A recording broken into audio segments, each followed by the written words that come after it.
जय श्री राम भाइयों। मैं महामंडलेश्वर डॉक्टर मोनानंद शास्त्री रामानंद आश्रम।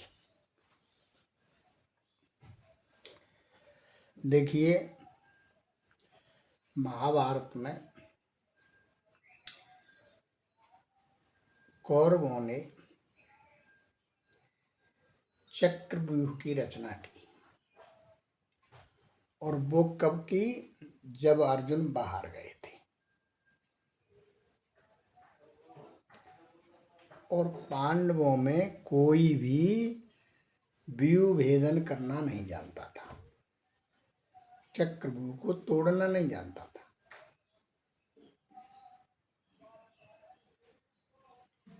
कोई बात नहीं, व्यूह रचना हो गई। अब तो केवल अभिमन्यु था अर्जुन का पुत्र। उन्होंने व्यूह को भेदन किया, अंदर प्रवेश कर गए। उसमें भेदने के लिए 7 द्वार थे।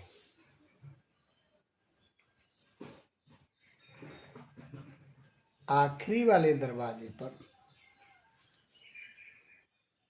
6 योद्धाओं ने अभिमन्यु को घेर लिया। उसमें मुख्य भूमिका जयद्रथ की थी। जयद्रथ ने घेर करके अभिमन्यु को मरवाया।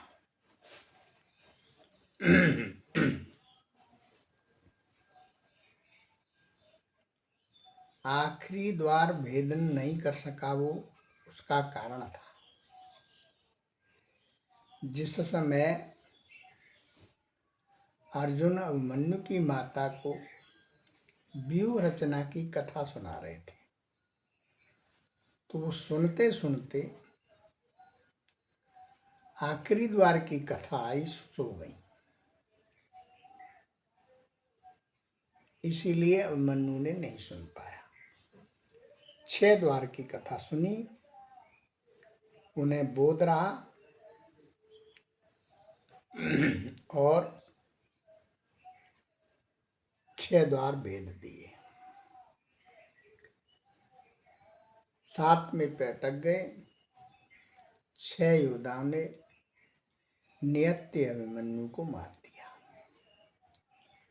और जयद्रथ ने मरे हुए में एक लात मारी। ये सबसे बड़ा दुख का विषय था। शाम को अर्जुन वापस आए। शिविर में देखा शोक की लहर, सब रो रहे। समाचार पाया, अर्जुन मूर्छित हो गए पुत्र की मृत्यु का समाचार सुनकर के। अंत में अर्जुन ने प्रतिज्ञा की कि कल सूर्यास्त से पहले मैं जयद्रथ को मार दूंगा, और यदि नहीं मार सका तो फिर मैं स्वयं ही चिता में जल करके अपने प्राण त्याग दूंगा।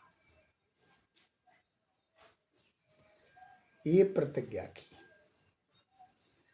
इसकी सूचना को कौरवों को भी लग गई। कौरवों ने दूसरे दिन द्रोणाचार्य के द्वारा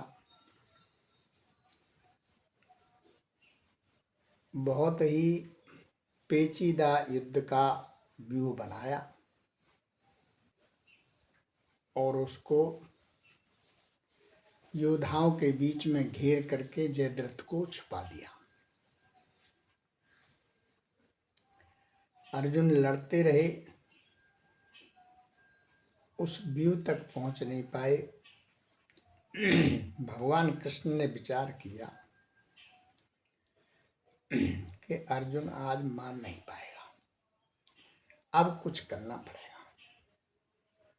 परमात्मा तो परमात्मा सर्वज्ञ है, सर्वशक्तिमान है। वो जो करता है उसे कौन रोक सकता है। उन्होंने सुदर्शन को आज्ञा दी, ये जो सुदर्शन चक्र घूमता है, तुम सूर्य को ढक लो। आच्छादित होकर के सूर्य ढक लिया। सूर्य अस्त नहीं हुआ, उसे ढक लिया सुदर्शन के द्वारा। सबने समझा कि सूर्य अस्त हो गया। कौरव दल में जय जयकार होने लगी, उछलने लगे।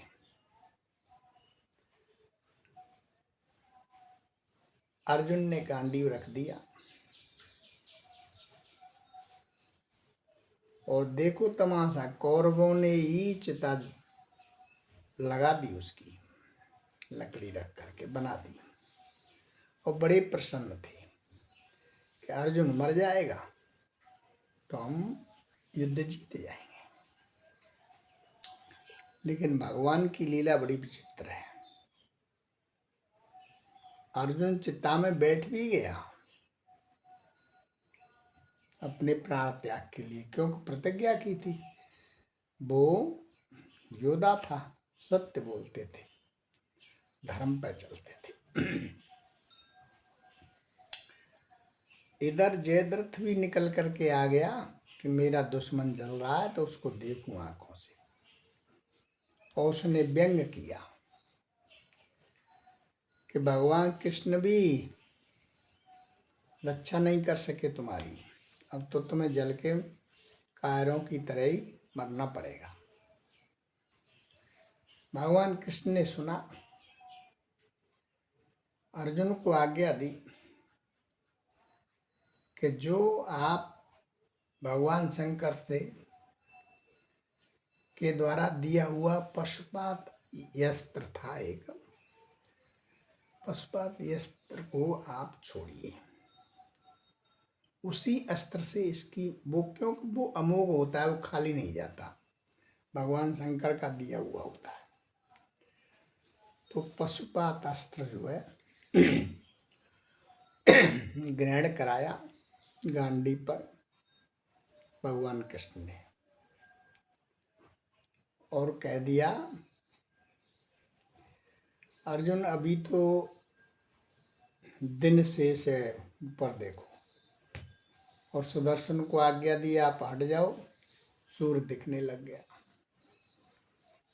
बोले छोड़ो जल्दी से बाण। जयद्रथ जैसे ही भागने लगा, एक ही बाण से उसका सिर अलग हो गया। भगवान कृष्ण ने आज्ञा दी अर्जुन को, बोले बाणों के द्वारा ही उसको फुटबॉल की तरह आकाश के मार्ग से ऐसे लिए चलो, पृथ्वी पर मत गिराना। क्यों कि जयद्रथ ने ब्रह्मा जी से तपस्या करके वरदान पाया था कि मेरे सिर का जो भेदन करके और जमीन पर गिराएगा, उसके सिर के 100 टुकड़े हो जाने चाहिए। ब्रह्मा जी ने तथास्तु किया। भगवान कृष्ण ने विचार किया कि यदि जयद्रथ का सिर अर्जुन गिराता तो अर्जुन के टुकड़े हो जाएंगे। जयद्रथ के पिता यमुना में स्नान कर रहे थे उस समय, संध्या बंदन। अर्जुन को वहीं ले गए वो, और बाणों के द्वारा सिर को ले गए, और जा करके ऐसे जल चढ़ा रहे थे तो उनके हाथों में रख दिया। हाथों बाणों के द्वारा गिरा दिया गया,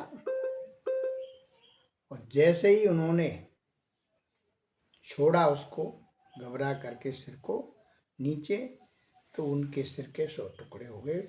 बाप बेटे दोनों खत्म हो गए। प्रभु की लीला बड़ी विचित्र है। अब इसमें जो व्यूह रचना होती है, वो हमारा मन जो है वो अभिमन्यु है। इसी में 7 चक्र हैं इसके अंदर, शरीर के अंदर। तो वो अब भेदन कर लेता है तो विजय प्राप्त हो जाती है। जय श्री राम। मस्त रहें, व्यस्त रहें, खुश रहें, आनंद रहें।